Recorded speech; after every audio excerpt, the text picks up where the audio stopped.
का हुआ अंत, 84 चक्कर मिटा ताको कहिए संत। शांति पद सबसे बड़ा, उससे बड़ा न कोई, उस पद से जो जा मिले संत कहावे सोई।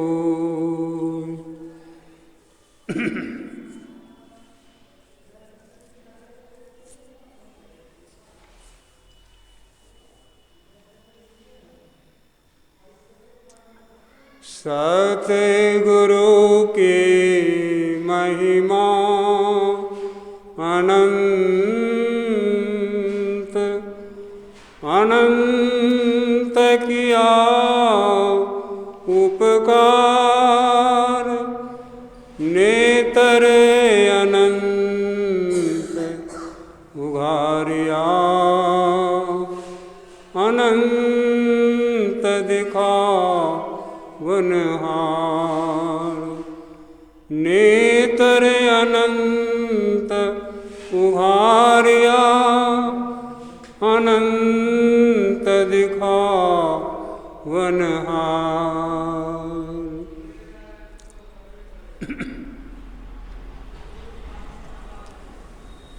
संत पंथ सत्संग को सुनने आए प्रेमी जन, आप सबों को विदित है,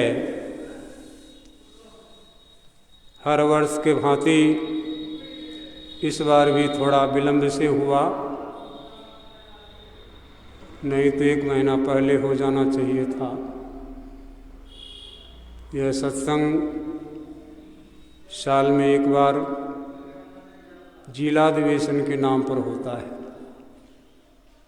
यह संत पंथ सत्संग है क्या, इसी को सुनाने समझाने के लिए यह आयोजकों ने आयोजन किया है। संत कौन?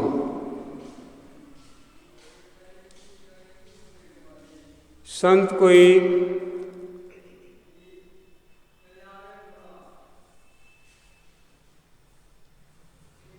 किन्हीं के भाषा के गुलाम नहीं होते। संत किसी जाति, संत किसी कौम, संत कोई मजहब के भी गुलाम नहीं होते।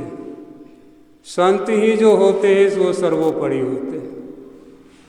संतों ने कहा ईश्वर से बढ़कर कोई नहीं होगा,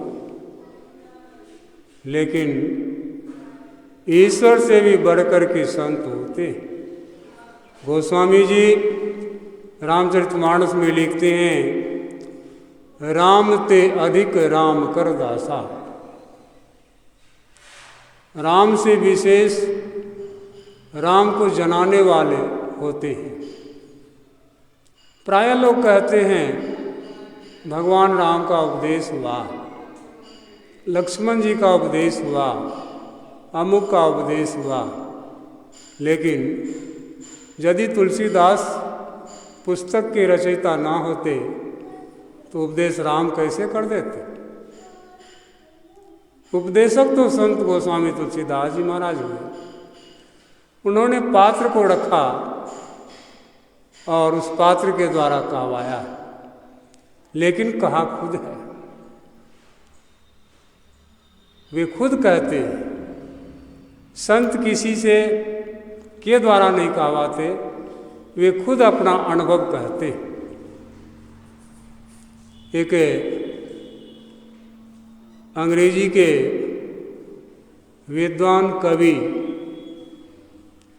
संत भी कहा जाए तो कोई बड़ी बात नहीं है, लेकिन वे अपने काव्य में लिखते हैं,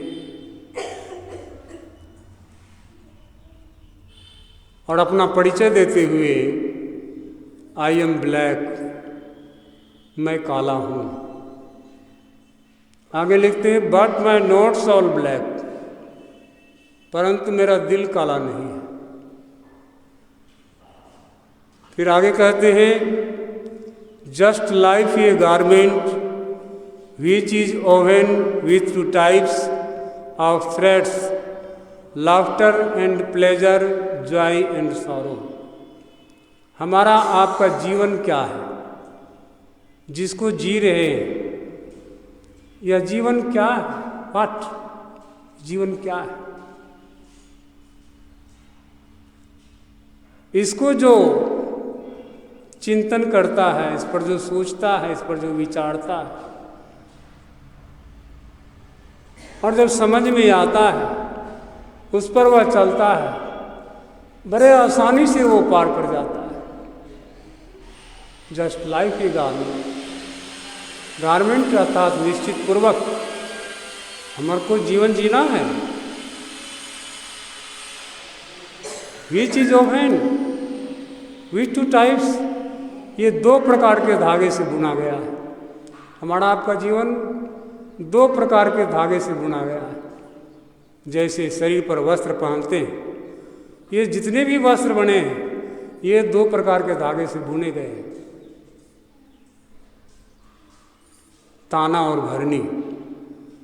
ठीक उसी तरह से हमारा आपका जीवन जो है, यह सुख और दुख, ये दो प्रकार के धागे से बुने गए हैं। Laughter and pleasure, Joy and sorrow. Joy माने आनंद, सॉरो माने दुख। आनंद और दुख से ये बना हुआ है। और इसको सोच करके, इसको विचार करके जो अपने जीवन यात्रा पर चल पड़ते हैं, बड़े सुखी से, आराम से वे चले जाते हैं। लेकिन जिसकी सोच नहीं है, जो जहाँ तहाँ अटक जाते हैं, तो वे ही भटक भी जाते हैं, जिसके कारण उन्हें दुख खुद उठाना पड़ता है। भगवान बुद्ध ने भी कहा कि जो मनुष्य बुरी कल्पना से सोचता है और विचारता है, तो उसके पीछे दुख उसी तरह चलता है जैसे बैलों के पीछे गाड़ी का पहिया, जिसे खुद होता है। और जो अच्छी कल्पना से सोचता है, विचारता है, तो उसके पीछे सुख उसी तरह चलता है जिस तरह से मनुष्य की छाया जो कभी साथ नहीं छोड़ती है। हम लोगों को विचारना चाहिए, संतों का जीवन कैसा है। संतों ने अपने आप में अपने आप को पहचाना है, किसी और को पहचानने नहीं गया है। जितने भी संत हुए हैं, चाहे वो सूफी संत हों, चाहे वैदिक संत हों, कोई भी हों, उन्होंने अपने आप को ही पहचाना है। आपने सुना होगा परम साध्वी माता सहजोबाई की वाणी में, आपुन ही को खोज मिले जब राम से नहीं। जो अपने आप को खोजने चलता है, तो वह राम अकारण स्नेह करने वाले उससे आकर मिल जाता है। जो अपने का ही खोज नहीं करता है, तो उसको वह राम क्यों मिले, और वे झंझावात में फंसे रहते हैं। विवेकानंद ने भी कहा कि जो मनुष्य ईश्वर को नहीं मानता है, वो तो नास्तिक है ही है। परंतु उससे भी विशेष नास्तिक वह मनुष्य है जो खुद को ही नहीं मानता है। बाटी जाए मैं क्या हूँ, वह परम नास्तिक है।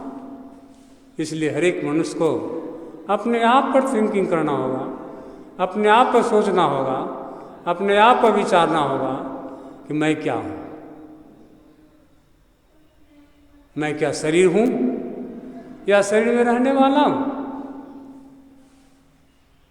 वह परमात्मा, वह जीवात्मा, दोनों सदा से है।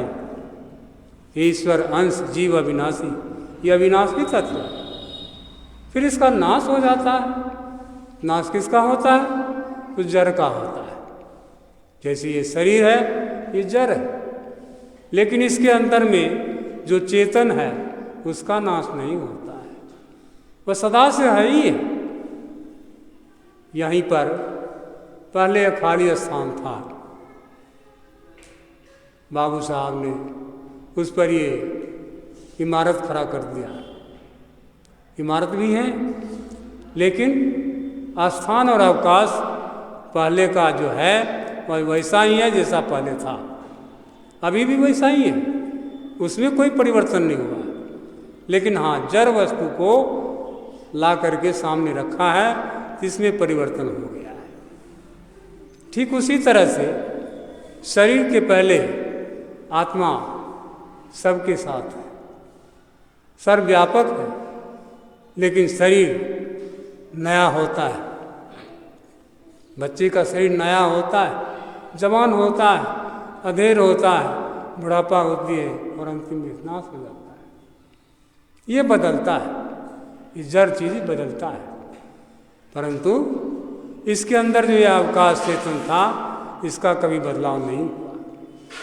इसलिए हम लोगों को उस अवकाश, उस चेतन पर चिंतन करना चाहिए, उसको सोचना चाहिए। सतगुरु सतपुरुष जिन जानिया, सतगुरुता का नाम, सिख सत समुजरे, नानक हरिगुण गाओ। वह सतपुरुष परमात्मा कि जिन्होंने देखा, जिन्होंने जाना, तो वह सतगुरु कहलाता है। सतपुरुष जिन जानिया, उसको जान लिया है और हम संसार के मनुष्यों को भी जना सकता है, जनाता ही। सतगुरुता का नाम जो जानता है और जनाता भी है, उसी को हम सतगुरु कहते हैं।